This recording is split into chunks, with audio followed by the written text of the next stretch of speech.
Je vous présente donc le master gestion de l'information et médiation documentaire. C'est donc un parcours de master de la mention information documentation. Vous avez eu donc par Lise la présentation de l'autre du parcours Mavinum.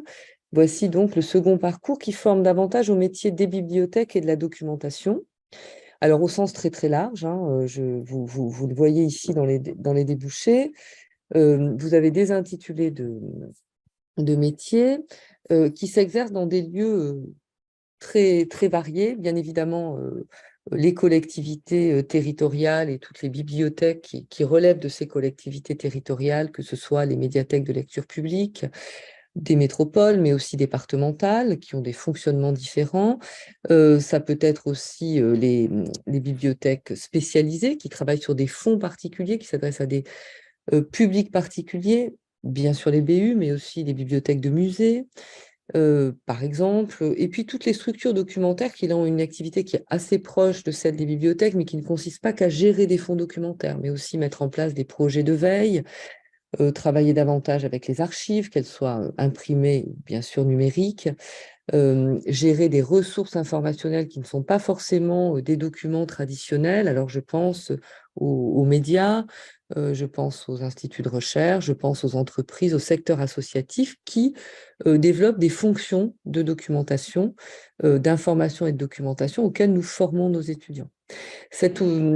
Comme pour le parcours précédent, hein, notre master est ouvert en formation initiale et en formation continue. Donc, nous accueillons des étudiants en reconversion professionnelle, mais aussi des étudiants parfois du secteur qui souhaitent parfaire, développer leurs connaissances et leurs compétences.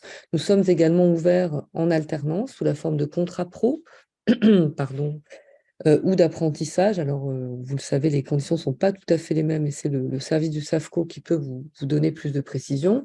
Mais nous recevons régulièrement des offres et nos étudiants sont en alternance moitié de semaine, moitié en entreprise et moitié en cours, dans la mesure où les formations sont aussi ouvertes en EAD, en enseignement à distance. Ça veut dire que ces contrats d'alternance ou d'alternance, pardon, peuvent être trouvés dans n'importe quelle ville en France et pas forcément sur Montpellier ou dans la région.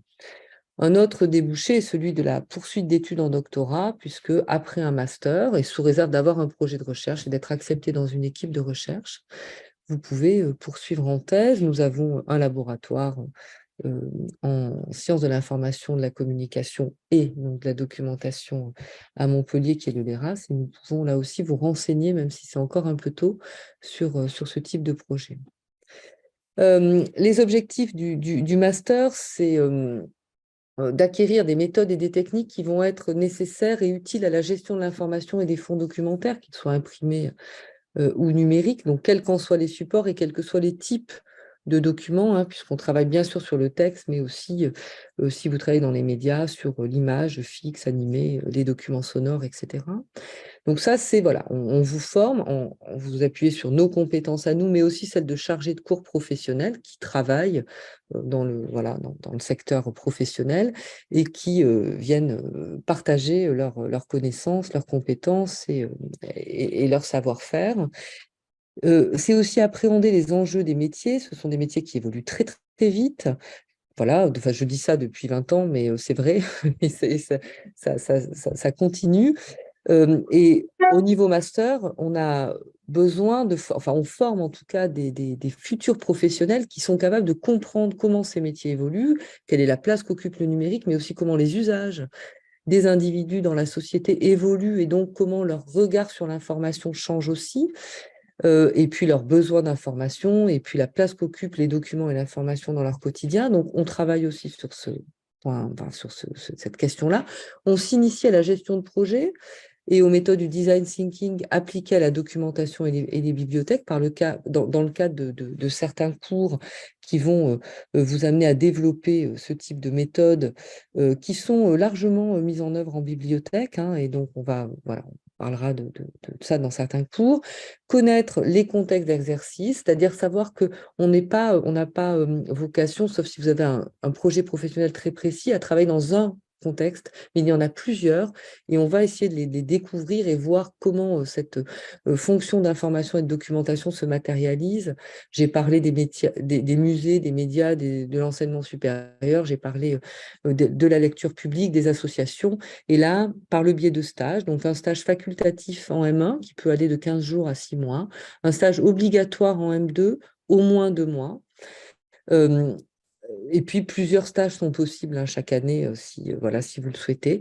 Par le biais de rencontres avec des professionnels, donc on organise des rencontres et des visites, des rencontres sur site, sur le campus, bon, et des visites dans des structures documentaires qui font part de leur expérience, etc. Et puis par le biais d'études de cas, et là en M1 comme en M2, on va avoir des études de cas proposées par des enseignants vacataires, des professionnels qui vont vous demander de travailler sur des cas qui leur semblent importants, qui portent sur des questions vives sur nos métiers aujourd'hui. Et puis s'initier à la recherche en sciences de l'information et de la communication, parce que nos métiers s'inscrivent dans une discipline, les sciences de l'information et de la communication, davantage dans un volet qui est celui de l'information-documentation. Mais c'est important que vous compreniez qu'est-ce que cette discipline et quels sont aussi, comment se nourrissent de manière réciproque, en fait, le secteur d'activité, le secteur professionnel et le domaine de la recherche. Alors, les cours s'organisent en, on va dire, 3 grands volets, des enseignements disciplinaires. Je viens d'expliquer pourquoi, les sciences de l'information, la question des cultures numériques et des médias, le droit de l'information, l'analyse des publics. Ce sont quelques exemples d'enseignements que je qualifie de disciplinaires. Des enseignements techniques et professionnels qui, là, sont au cœur de l'activité que vous allez être amené à conduire, la médiation numérique, la publication et la diffusion de contenu sur le web, la gestion de l'information et les traitements documentaires, les questions de politique documentaire, de gestion de ressources numériques, d'archivage et de record management, de qualité et de management. Alors, pour certains, ça ne vous dit pas grand-chose. Vous avez sur la plaquette un peu plus d'informations et puis bien évidemment, dès le début de l'année, vous en saurez plus. Et puis des enseignements méthodologiques, comme c'est souvent le cas dans les formations universitaires. Et là, essentiellement autour de la méthodologie de la recherche et du mémoire, mais aussi autour d'écrits professionnels, c'est-à-dire qu'on vous forme en M1 comme en M2 à l'écriture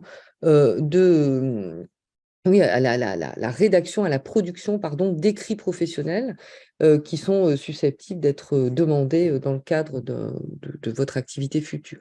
Et puis, ce qui est transversal, c'est la gestion de projet, puisqu'il y en aura, enfin voilà, les stages, les visites et les journées et conférences professionnelles que nous organisons régulièrement, qui peuvent avoir lieu soit sur site, soit en visio, puisque nous accueillons pardon, de nombreux étudiants à distance.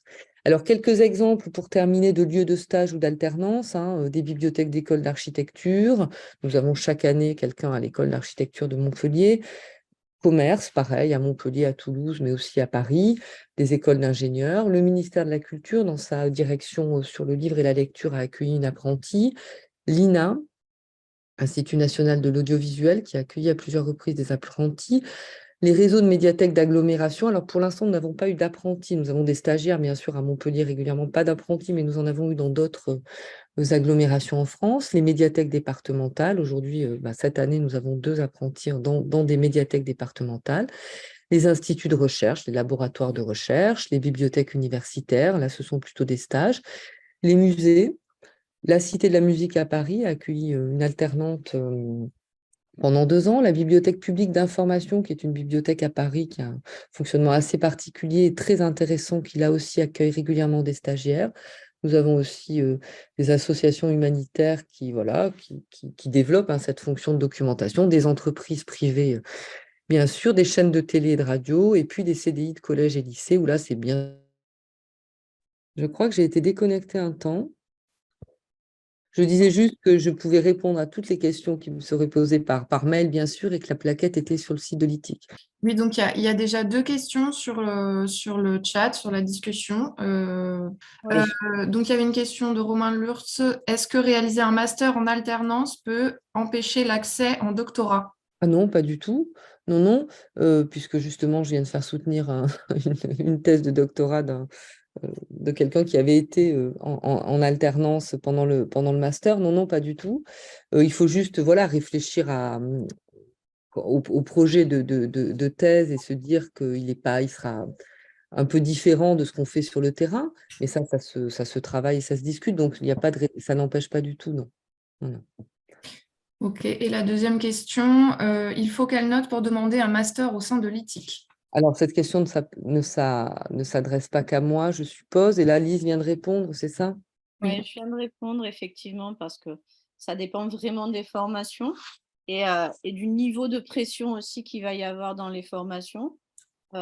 J'ai envie de dire comme ça, à ma connaissance, c'est minimum 12, mais certains vont avoir un niveau d'exigence beaucoup plus important, selon en fait, la capacité d'accueil de la formation en question et aussi l'attractivité finalement de la formation. Forcément, plus il y a de demandes, plus la sélection est importante.